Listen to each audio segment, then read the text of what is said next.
Hello, everyone. How are you today? It's just me and myself. Lisa is out teaching art to art camp kids. So it'll be just me today. And joining me is Daniel, our code enforcement officer, as you all know, and Jason. And this is Jason's last coffee with the counselors. So, yeah, so we're going to miss him. Going to have to get Rob in here and That's right. get him started. So,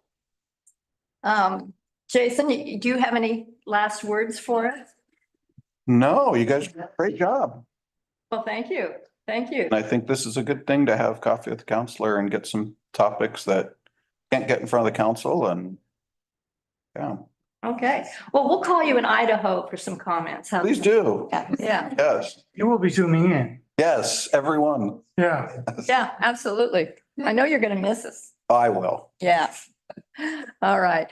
I'm going to go around the room here and talk to folks that are here, see what they want to talk about today, and then I will talk to you on Zoom, and then we will come back and discuss those issues. So again, I'm Nancy McCarthy. If you don't know who I am, if you don't know by now, you'll never know probably. So because we have such a small group today. We do have somebody here that I don't know. Hi, I'm Kaya Hazard. Hi. Well, you're first. And it's, how do you spell your name? K-A-I-A. Kaya. Hi, okay. What we do is we go around and we ask people what they'd like to talk about, and then we go back and talk about those issues. So Kaya, what would you like to talk about today? Well, I work for the Surfrider Foundation, so I just wanted to come and talk to you about a project that we'll be working on up at Equal Creek to address some of those erosion issues. Yeah, just kind of in a more informal setting. Okay.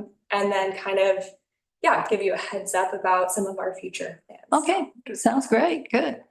Lois, what would you like to talk about today? I just would like to get an update on the offending wall that we've talked about before. So I'm just looking for an update. Okay. Jan, what would you like to talk about? Also the wall and also the bridge update if there is one. And then Bruce and I are hoping to meet soon again about the sign. And then the resiliency project I will address tomorrow. Okay. And we have another new person today, Anna. Yeah, Hi, what would you like to talk about? I have a suggestion about some signage at the end of Gower, Okay. into Spruce Court. Okay. Okay. And Daryl, what would you like to talk about today? I got two items. One is the condition of the roses down at the tennis court.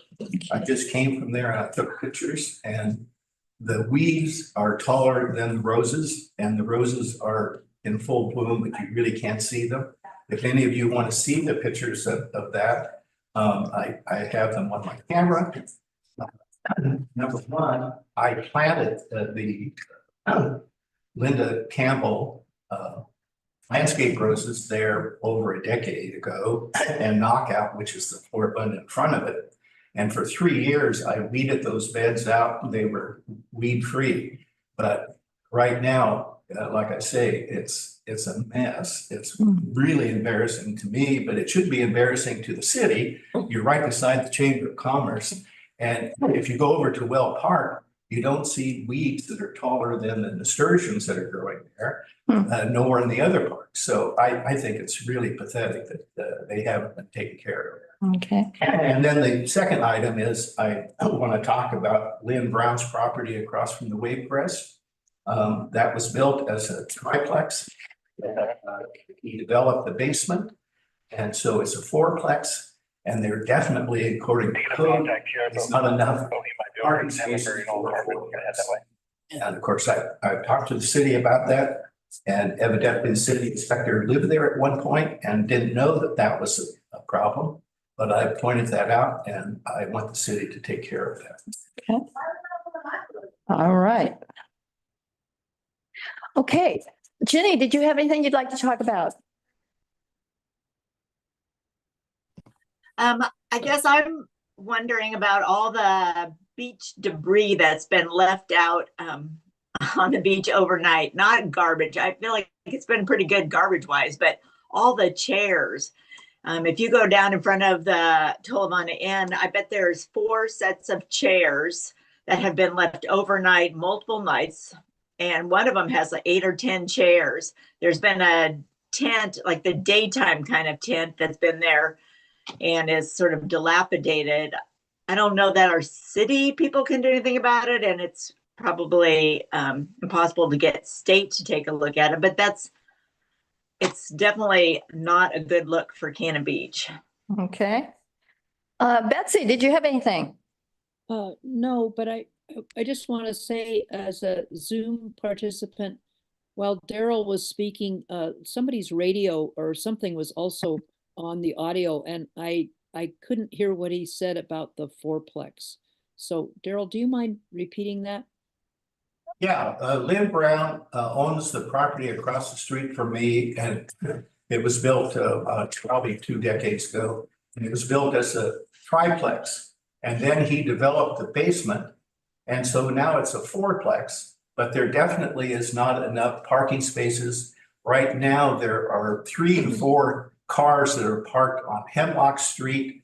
And then they developed the driveway so that there's parallel parking, which is not permitted by the city either, as a count for the number of cars that could be allocated to the apartment. Oh, thank you. And I think what the noise you're hearing is they're having another meeting in the room next to us, the conference room next to us. So we may actually hear some noise filtering back in Maybe. during our meeting. So Almost thought it was maybe somebody on Zoom who didn't have their sound muted, but I don't know what was going on. And that's no, they're having interesting. too much fun in the conference room. That next to didn't us. sound like fun. What is And now Daryl, that you on Hemlock, I guess that brings to mind my concerns about the ever-present parking problem in Cannon Beach and all the people that are on bicycles and all the people that are pedestrians and all the people that are parking in what would be a fairly safe place for people to walk along Hemlock if there weren't cars parked right there. And I don't know if that can be regulated or not. I don't know if, I remember when Joy Gannon was the Public Works Director, I don't think that some of those parking, I don't even know what you call it on, next to the lane of the car lane weren't the right size to be actually classified as bicycle lanes, but am I making myself clear? Yeah, let's talk problem- about it in a few more minutes. Okay, Let's thank you. go through the other. Thanks, Nancy. Betty, what would you like to talk about? Well, I have 2 issues. One is I want to talk about the water filter study we're doing in Cannon Beach. And the other one is I dread bringing it up, but I'm going to bring up Nakoos. Okay, our favorite topic. Okay. Deb, what would you like to talk about? You're muted, Deb. Oh, Deb's never muted. Well, guess what? Today I don't have anything and I just want to listen. How about that? And I may leave early because I got to go to Portland. So I'm just going to listen. Yeah, well, we'll see how long that lasts. Okay. I can tease you. I know that. I'm getting better. You are. You're doing very well. And I forgot your name. There's Dale. Dale. Dale, did you have anything you'd like to talk about? I'm really quite happy with everything the way it is and no complaints. So I just called in to listen to what's going on in Cannon Beach, and maybe you could use another voice that's happy with things. So there you go. Oh my God. My blood pressure just went down considerably. I know. Oh my God. Thank you. And I have iPhone 3 with their hand up. Is that Karen? No. No? I don't know who you are. They're also muted. You're also muted. Oh, Karen has her hand up too. Karen has her, oh, and Karen has her hand up. Well, let's see, iPhone 3, do you want to say anything? All right, I'm going to move on to Or Karen. Karen. Karen. Hello, Karen. I just wanted to say I could put a lot of those comments to bed by just saying, give us a little grace. All the guys are working really hard to get all the vegetation cut back that you're seeing and the beds weeded. But you know, it's the time of year where all of our vegetation is growing on steroids, and we have one full-time parks person and a half-time parks person. So if you guys want to jump in and help out, we could go a lot faster. Or we're just asking for a little bit of grace and let the guys get through it. And I promise you, it will be looking spiffy once again, as always.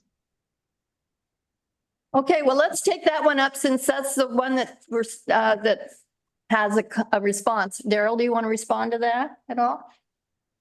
Well, I think I've already said everything I need to say. Okay. I think it's just really up to the city to maintain these park spaces, especially when they're in such high visual settings. And the issue with Lynn Brown, the city is aware of that. They need to bring an inspector down, evidently from Clatsop County. As there might be a conflict of interest with the one here that we have. So anyways, I just want those two things. I want the city to address those two things. Okay. Bruce, do you have anything to say about that? No, but I'll follow up on it. Okay. Okay. All right. Nancy, Anna? are you willing to volunteer to do some weeding? If, I don't know who to connect with.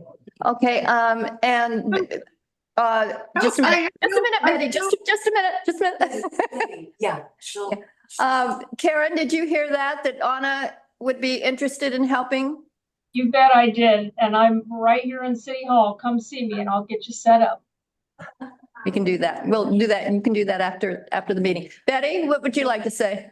Well, you know that we have our weekend weed warrior group.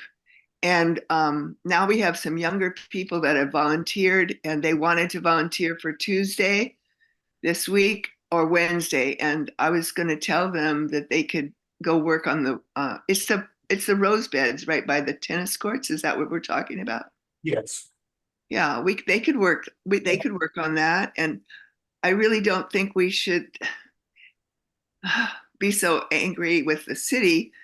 It is our park and we can all help. And I think, thank you, Daryl, for doing it for a long time. But anyway, there's a lot of people in town that want to, like Jan is one of them, comes out and does weeding and invasive species removal. And we're all in this together. So I think we can join hands and make our city beautiful. Thank you, But Betty. I will talk to I'll talk to the young people that want to help, and we'll make sure that happens this week. Karen? Love you, Betty.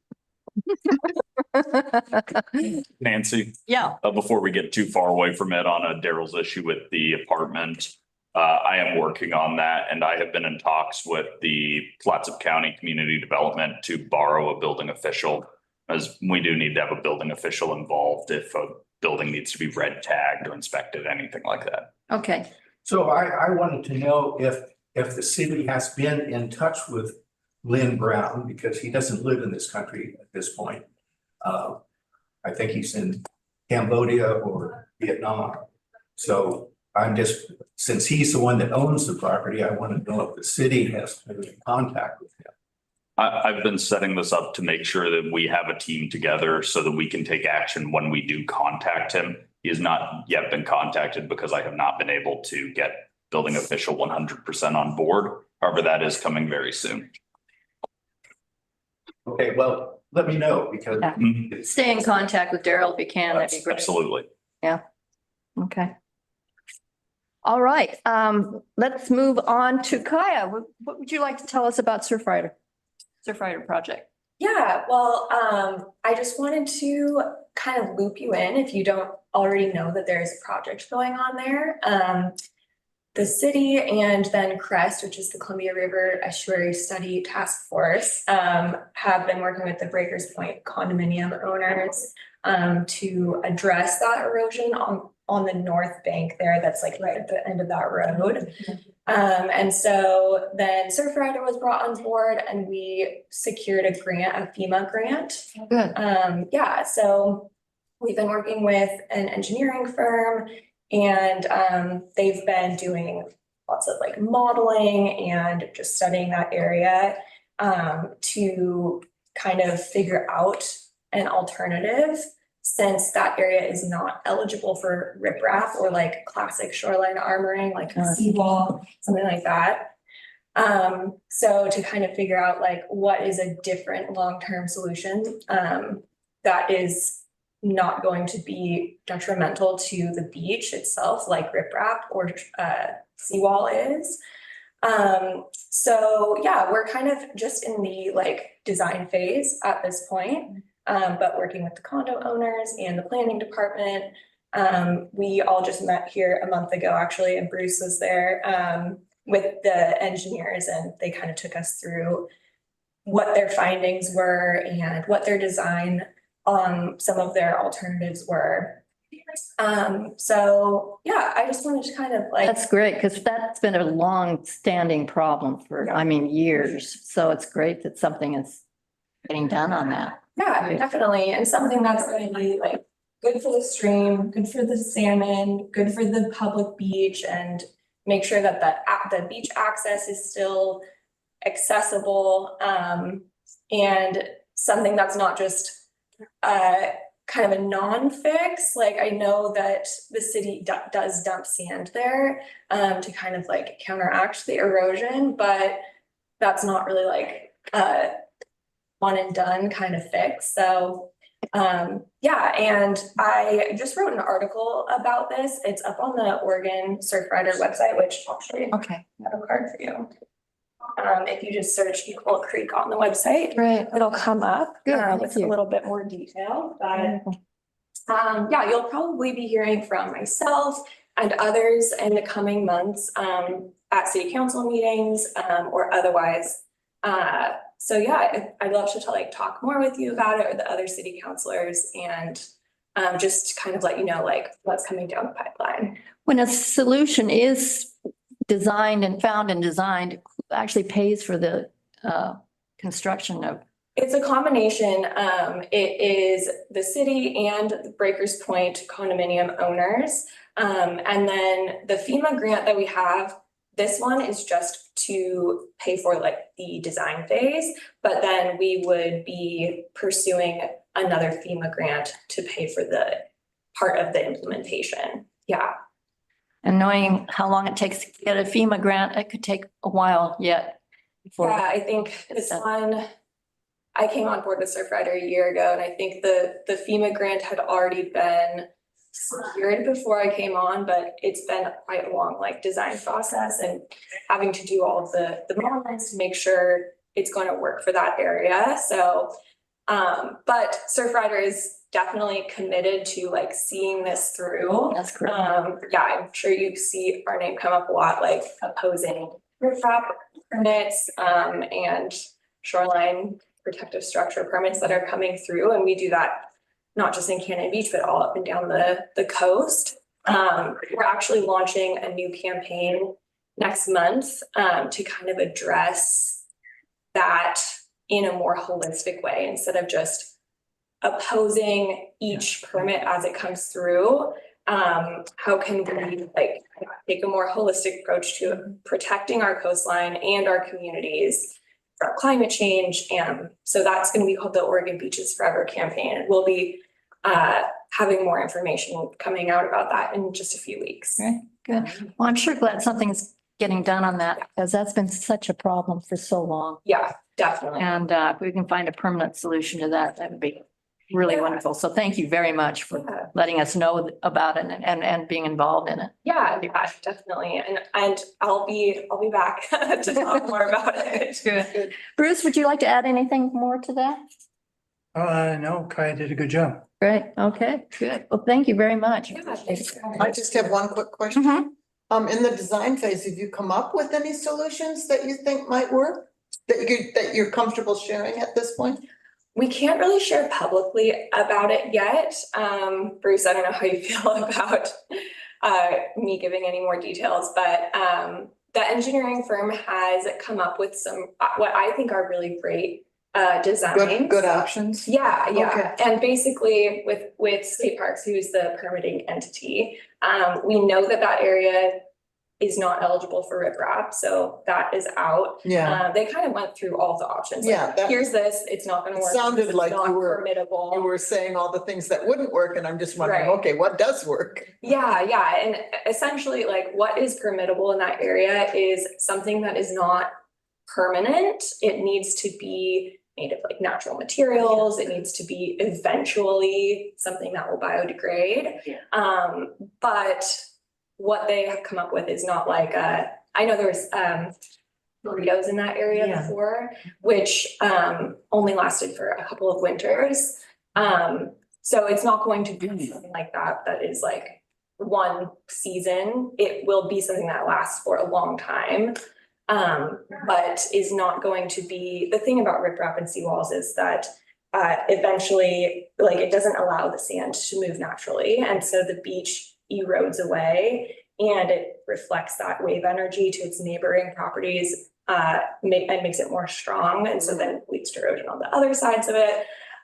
So it's going to be something that is not harmful in that same way. Okay, Great. good to know there's something in the works that will work. Yeah, definitely, and I'm really excited to share more about it soon. Thank you. Yeah.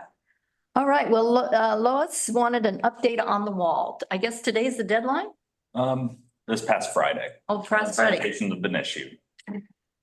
Sorry, say again? This past Friday, the 12th was the deadline. Oh, I was thinking it was the 15th, but anyway, yeah. And citations have been issued, so we'll see either it'll be fixed or they'll continue to stack up and we'll have a day in court.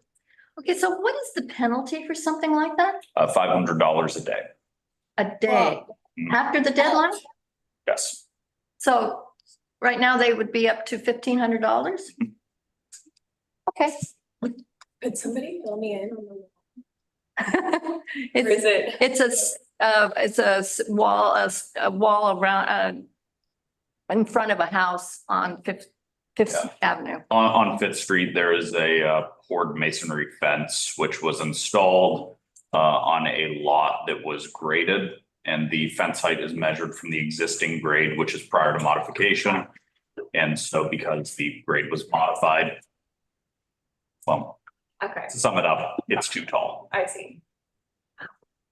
That's a lot. Okay, Jan wanted to know about the wall and wanted a bridge update and wanted to talk a little bit about, I guess, about the Whale Park sign. Karen, can you help with that? The bridge update, there's no update since last month, so we might have something by the Public Works Committee meeting, which is where we normally talk about this instead of coffee with the counselor. And that's the update on the bridge. Okay, and Jan, did you want to talk about the Whale Park signs? Whale Park, I'm hoping to meet again with Bruce Okay. this week. If I can get him to call me. All right, anything else? The moment, no, I think. Okay. Anna, you wanted to talk about signage on Gower Street. Okay, so I live in Shorewood Apartments. I'm a fairly new resident there, so this is all new for me, but I think it's been since Sandcastle week, the weekend. And you know, everybody's aware of the parking and all those issues. So what's happening since there's no through street on Spruce Court? There's been since then, and this past weekend, it was insane. A steady stream of cars coming in and turning around in the cul-de-sac. And I don't know if they're looking for parking or if they think it's a through street. So my suggestion is to have some signage there. Not a through street, resident parking only, because it's maddening. It's just really it's a disturbance. I know that people use that area a lot for farmers market parking. And that too. Yeah. But there's nobody else can park in there, so Yeah. other than residents. So is that something that could be considered at least a sign that says not a through street, because that is a problem. It really is a And problem. also if there were a sign that's in addition, resident parking only, so that maybe it would prevent people from even turning in there. Can we check that out? Yeah, we can check it out. Yeah. So stay in touch with Bruce about that. Okay. And it would probably have to go to our planning or our planning department. It would probably also be a council discussion because do we want to have one location saying resident parking only and not the rest of the city? Yeah, I'm a little concerned about the resident parking only, but definitely the through street is it is a problem. It's. Daniel just showed me a picture. There's signs there in place already that say dead end and no turnaround. Yeah, There's already two signs. two So dead end signs and one that says no turnaround. I So don't think they see it. But I don't know. I haven't even seen it, so I don't know where it is. Where, you know where it is? yeah, they're right on the entrance. yeah, right at the entrance. They are on the Apartment. they're on the east side of the street heading in. I don't think they see it. Yeah, maybe you wanted to look at the location of it or something. Yeah. Yeah. I do have one other, it's sort of a question. Mhm. These past couple of weekends where parking was an issue, July 4th, of course. I'm curious about theirs on Harrison, going towards Hemlock. On the left-hand side, there's right before that. What's the hotel? One of those hotels. Seabreeze. Oh, Yeah. is it Seabreeze? There's two grassy lots vacant. Mhm. And that people were parking in there. And I was just curious about that I don't know who owns them and if it's okay for them to park there. It doesn't say private property or no parking or whatever. Well, I know when I was at Farmers Market, I worked the information desk at Farmers Market. A man came up to us and said, if people want to park on those two grassy lots, they can. Oh. Now, I don't know who the man was. He wasn't part of the city, so that's a good question. We don't know who owns the lot. So I can always check on the tax maps, see who owns the property. However, along Harrison there, the shoulder of the road, by those grassy lots, that would be no parking this side of streets. And so vehicles do get cited there. However, once they are fully on private property, it's up to the owner of the lot if vehicles are towed or whatever. We don't know who it. And I don't know who he was. I got the feeling he wasn't the owner, but that he had talked to the owner. And it's like, okay, if you can park somewhere, that's great. It's one of like, don't even ask questions. Yep. So, yeah, that's what I can tell you about that. And I think people, I mean, as you say, people were parking there. But he came up to us and said, let people know that they can park there. So, okay, yeah. All right, let's go on. Ginny, you wanted to talk about beach debris, the chairs at Tolovana. Yeah, I mean, I don't know who can do anything about it. It's just that those chairs are there, night after night after night. And then at some point, sometimes they become so dilapidated, people don't even want to take them home. So they're just left on the beach. Yeah, they probably aren't part of the rental company that rents out the chairs, the Bridget No, I think runs. just people come and, they plan to go back down the next night. So they just leave their chairs down there. Yeah. Is there anything anybody can do about that or ask questions? I mean. So I have been in some talks with state parks these past couple days regarding a couple hotel properties that were leaving chairs and some tent setups out. And so I'm working with state parks to get that addressed with the hotels. Just let them know they can't have stuff out there overnight. When it comes to individual citizens' property, that is something where it would either have to be picked up by state parks, or I can speak with them to see if we could work together on that. Or just with the beach and their jurisdiction, It sounds like it's mostly Tullabonna Inn. Is that Well, where- I always start at Delta and on my morning walks, and then like this morning walk to Lion Rock. And so that's kind of where I see them. They might be in other parts of the beach, but that's really where I see them. Okay. yeah, and I can definitely have more broad talks with state parks. Okay, great. And Thank- kudos to, I saw a city worker, one of the public works guys, Karen, good job. He wasn't down there picking up that kind of stuff, but he was picking up some things that had been left below the tide line, and so we're going to get washed out if they weren't moved. And I think he picked up some garbage.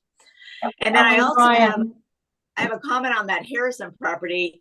It's not the first year that people have parked in those two empty lots.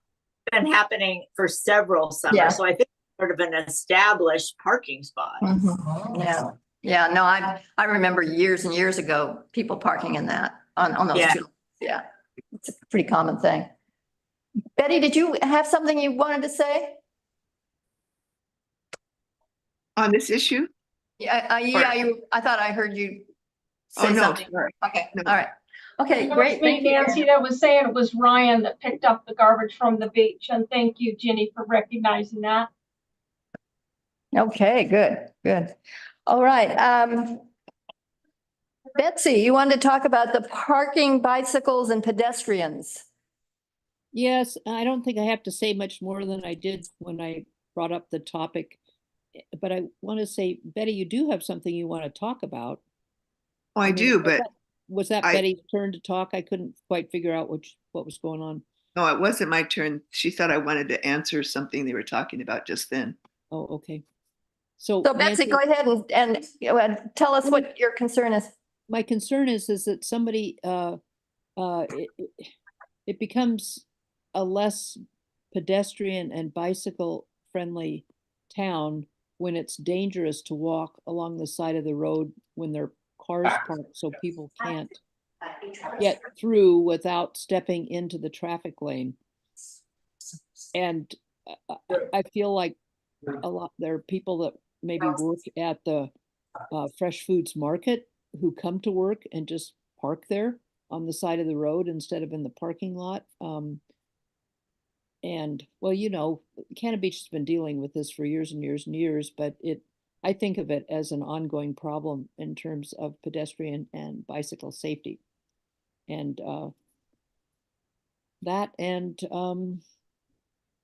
I hope the guys on the bikes this year are helping out.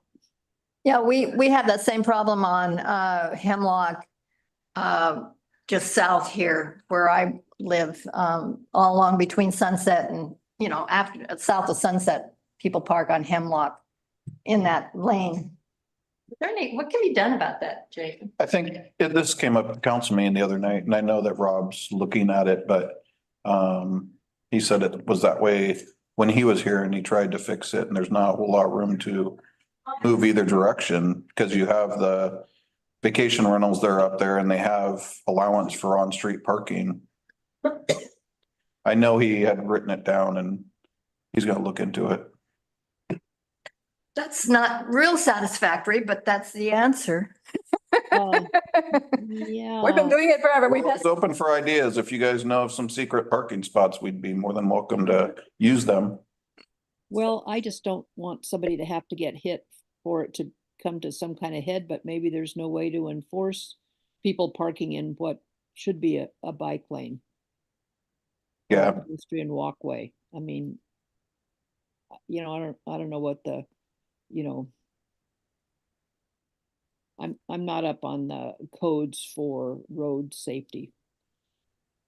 well, I don't know why not. Well, wait, let me get my OMUD book or whatever it's called. I can't remember. But parking is legal there, right? If we see one that's illegal, obviously we'll address it, but up there at the top by the S curves, it is legal for cars to park there. There is no specific bike lane because of the width of the road up there. Otherwise it's marked as a bike lane like it is down by fresh foods in that area. And if we do have people that are parked in the bike lane, we address it. Okay, thank you. And along Hemlock southbound from Sunset, the west side of the road is marked no parking. So that is an area that is maintained and citations are issued there for people that are blocking that. But on the east side of the Hemlock, people park there all the time. And it's pretty dangerous, Yeah, and especially for people coming out of the side streets trying to see traffic. and just how we have it right now, that is currently legal right-of-way parking. So kind of like be careful. Yeah. Well, it could be changed to no parking. I know nobody wants to take away parking spaces, but again, I hope we don't have to wait till someone's injured. Okay, Jenny has her hand up. Nancy. Jenny? Sometimes I wonder if those people that park up in the S curves think that's like the best place to park to see the rock. And in reality, it's better to park, in Midtown and go through one of those exits to the beach. You see those groups of people with their wagons and their kids and their grandma, and they're just hiking a long way to get to the beach access up there. I feel like if they only knew that's not the best place to go and they're going to have to walk down those steps, they wouldn't park there, but there's probably no way to let them know that. And I think a lot of people park there to take photos as well, which is For sure. Yeah. Yeah.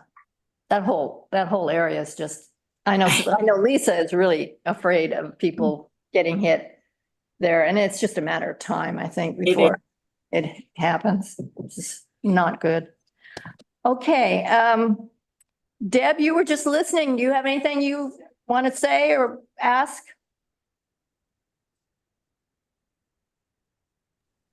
Betty was gonna say something, and then maybe I'll say something too, depending, Okay. because it was kind of on the same line. Okay. So Betty, it's your turn. Water filter study and NACUS. Okay, the water filter study is through Portland State and OSU. They have a grant to try to remove microfibers and microplastic from our washing machine water, which normally just goes straight into our wastewater system and then into our estuary. And it's such a wonderful project. We need 75 families, and we're not close to that. We're working really hard to get people that have space above their washing machine or alongside their washing machine to put a filter. They don't have to install the filter. The Portland State kids will do it. My husband will help with that. And if anybody's interested, it's a year study. All they have to do is empty their little filters once every 3 months and fill out 3 short surveys. And we will have hopefully a lot of microplastics taken out of our wastewater. And if it's a project between Oregon, Washington, and California, and if we can get this proved, then they're going to mandate that washing machines have these filters on them, which that means a lot of microplastics will be out of our water. So anyway, if anybody's interested, I'd love to talk to them about it. The city is behind this 100%, and we just need to get the bodies to help us have this happen. Betty, I have a question. When they empty the filter, where do they empty the filter into? I think it's into a lab. I don't know where they put it after that, but Well, I'd rather not have In it your home, you empty it into a glass jar that they have provided. Oh, and okay. And then, you don't wash it down the sink. You put it, and then you take those jars to the city hall. Yeah. Oh, all right. Lois? How much space around or above your washing machine is needed for this filter? Thank you for asking, Lois. That's one of the issues, because we're in most people have small houses here. You need about a football size either above your washing machine or alongside your washing machine. Once it's installed, there's no other issue. It just works. Your water goes into that and then into your drain just like normal. But you do need space. Oh, thank you. Karen's showing us. There you go. You I think see that's that? Jenny is showing us. Well, that's Yeah. Jenny. Yeah. Jenny is one of our green thumb girls. She did it in her house. Yeah, and thank you, Jenny, for showing us that, because I've been real curious. I can't do it in my house. It just. I know. Yeah. Also, Karen, let me ask Karen, did you have something you wanted to add? Yeah, I just wanted to say this is a federally funded program that the 3 universities in Oregon are working together, and they asked several municipalities to participate. And Cannon Beach was one of several in the state of Oregon that participated. And Betty has been phenomenal helping us get the 75 folks. I hear people talk about the worries of microplastics all the time, and I've been surprised that we've had kind of a slow take on these filters. They're absolutely free to you. And like Betty said, you get assistance installing them. It's very easy to empty them, put them in the lab specimen cup that they give you and drop off at City Hall or call us. I'll have one of my public works guys swing by and pick it up. And the university takes it to the lab and they assess how much microplastics are coming through our laundering services. And next year, they will go after the hotels and all the large laundry facilities the hotels have. So this is specifically for residential. It'll help them assess any changes that need to take place before they go after the large hotels. So your help is badly needed and it's free. We assist you. All you have to do is say you'll do it and we'll come and help you get the forms filled out and get this thing installed. The one issue I found is, as we mentioned, so there's so many, I think there's about 30 people that wanted to do it, that we can't do it with them because their space is so limited. Yeah, so that's my problem too. Yeah. That's a real issue and unfortunate issue because we do have a lot of people in Cannon Beach that want to be part of this, but they are looking for 15 people that would just monitor their electric and their water bill, because the washing machine companies are saying they don't want to do it because it'll make your water and your electric bill skyrocket. And we know that's not true, but we have to prove it. So that's also part of it. So if you can't do the filter, maybe you would be willing to volunteer to do the other side, the one that you just show them your bill so that we can prove that it's not changing your water and your electric bills. Well, if you don't have the filter, why would? Because we're going to be doing the people that have the filter, we're going to see what their water bill is. And we're going to see if there's a spike in their water bill. Anyway, they're the scientists. I'm not, but they have it all worked out. Good thing I don't have to do it. I can't understand why there would be a change in your water and electric usage. If the water's just going through the filter, it'd be the same amount of water, wouldn't it? That's right, love. That's why we have to. Can you imagine the washing machine companies fighting back on this? Well, yes, because it's going to cost them some money, but it's what we need to do for the 21st century, for God's sake. God.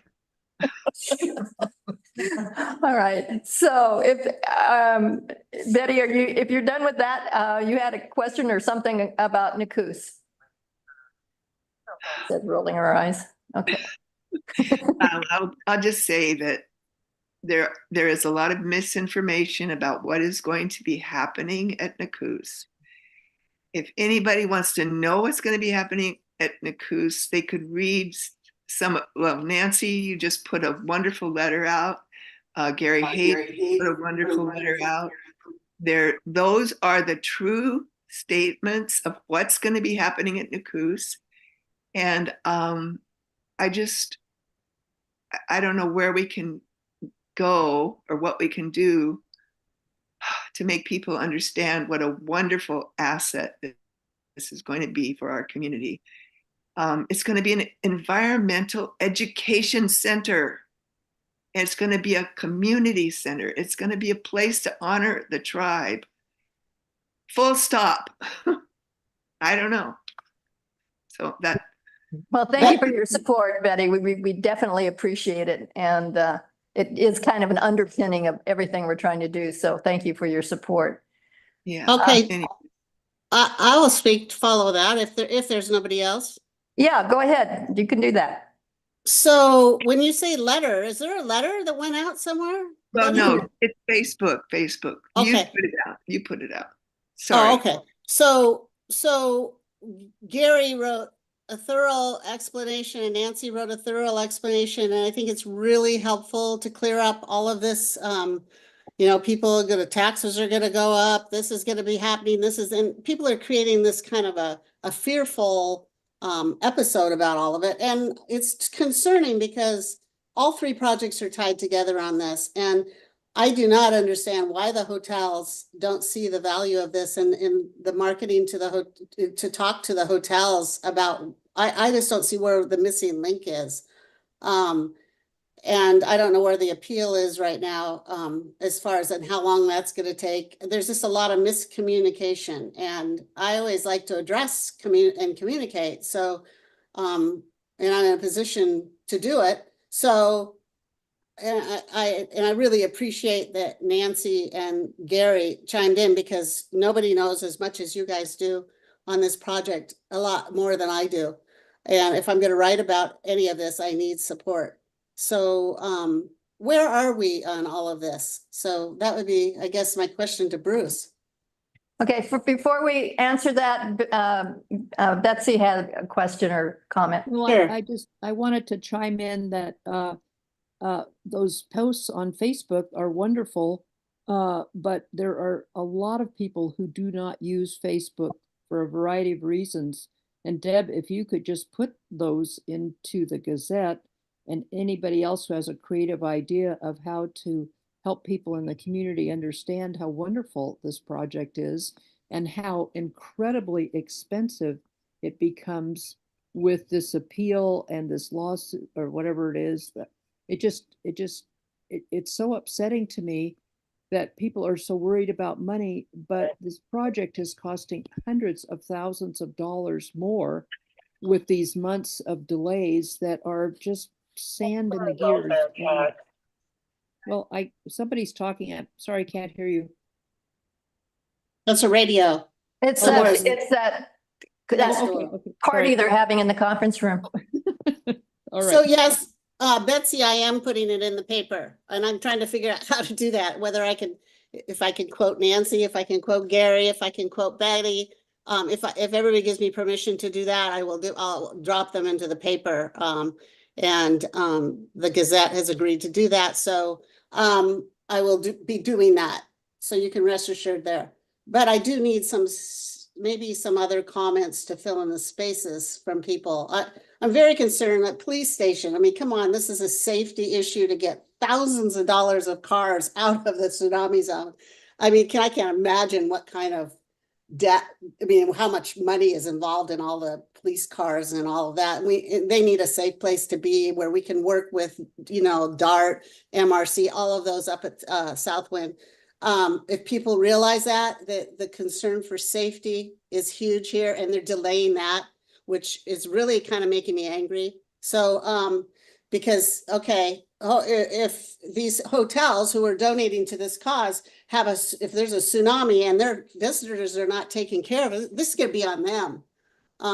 So, people need to come to the table here and start talking and get this thing worked out. And the council spent 3 years now. I think it's been 3 years on this. It's been at least 3 years. It's been more like 5, I think. Really. Yeah. Okay. So I'm angry about these people, okay, doing this. And I want to get the word out. So anything that can be done to help. It's costing $167,000 per month is what I understand that somebody said happened in a council meeting. That's adding on to the cost. Bruce, do you have anything to say about this and the appeal, and how long is appeal gonna last to add all that up?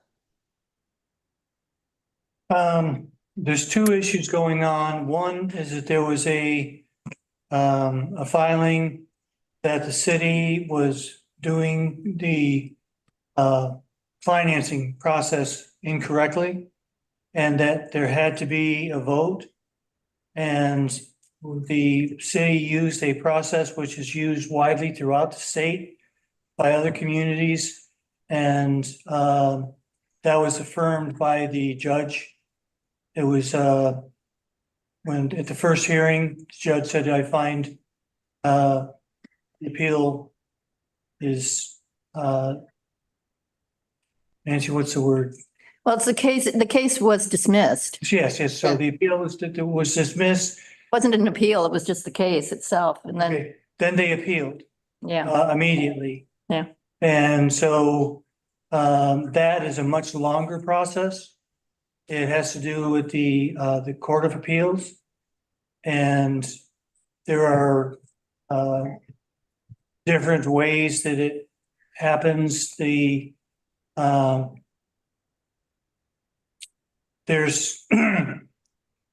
I'm not an attorney, but there's times for both sides to go ahead and make comments, prior to it actually going to the court.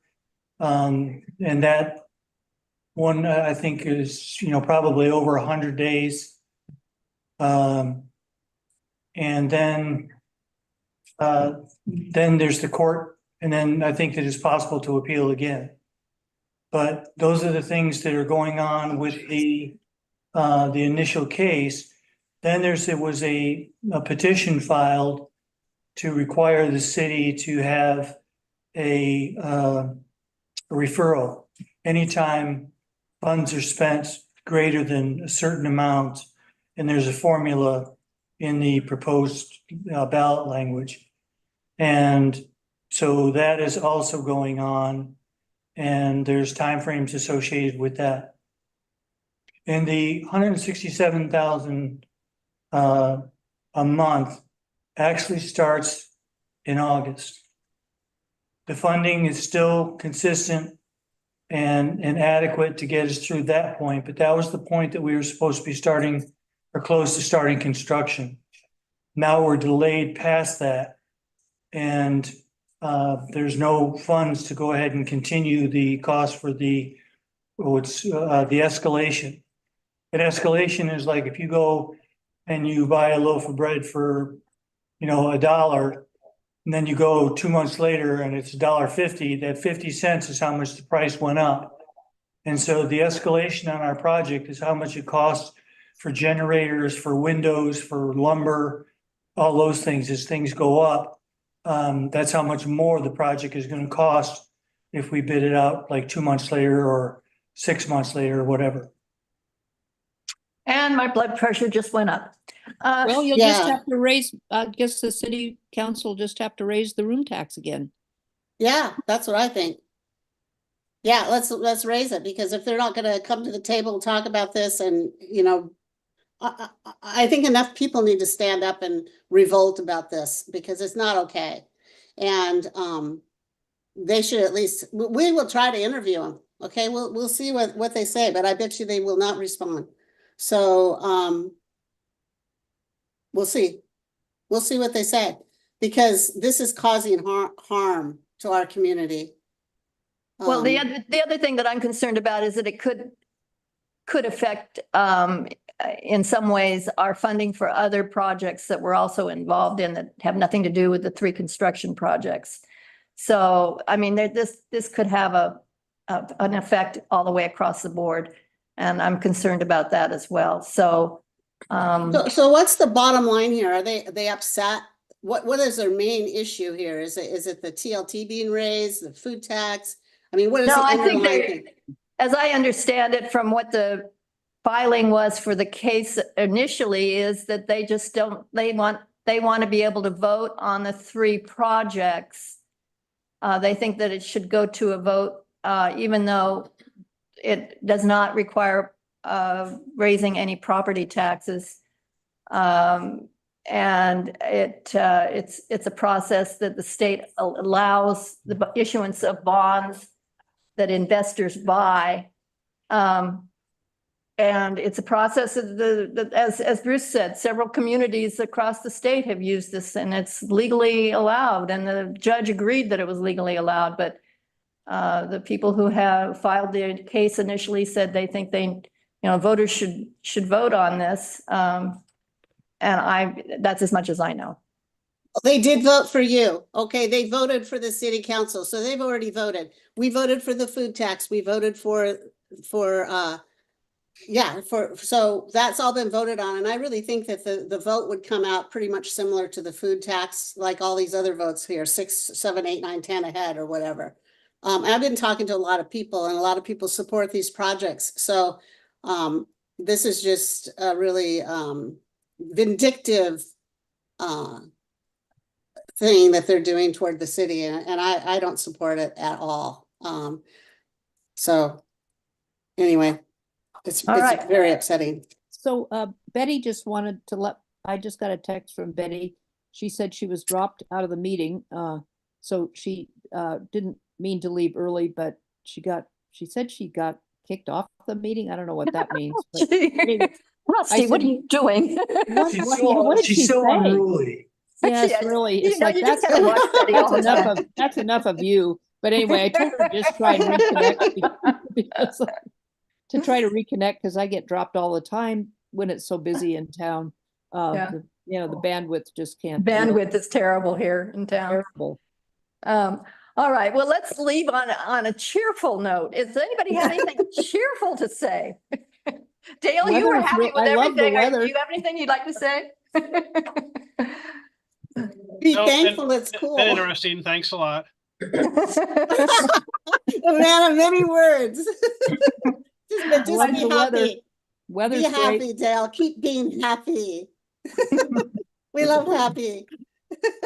All right. And thank you, Jason. Yes, thank you very much, Jason, Thank you. for all of your hard work. We're going to miss you. It's been my honor. I'll miss you guys as Wait, well. you're not leaving yet. No, When are you we're not Jason, leaving town thank you till for August 10th. everything. August 10th. This is his last coffee with the counselors. Correct. So we're going to miss his bright eyes and crazy jokes and side comments and. Oh, I'll keep the snide comments coming. Okay. Oh, good. All right. Okay, well, I think unless anybody has anything else in the next 3 minutes, I think we are just about ready to adjourn today. Lisa will be back with us next month, I'm sure.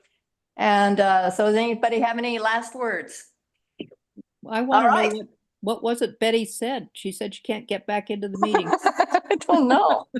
I don't know. But Thank you. Thanks, thank you very Nancy. much. And we will see you next month. Thank Bye-bye. you. Have a good rest of the summer.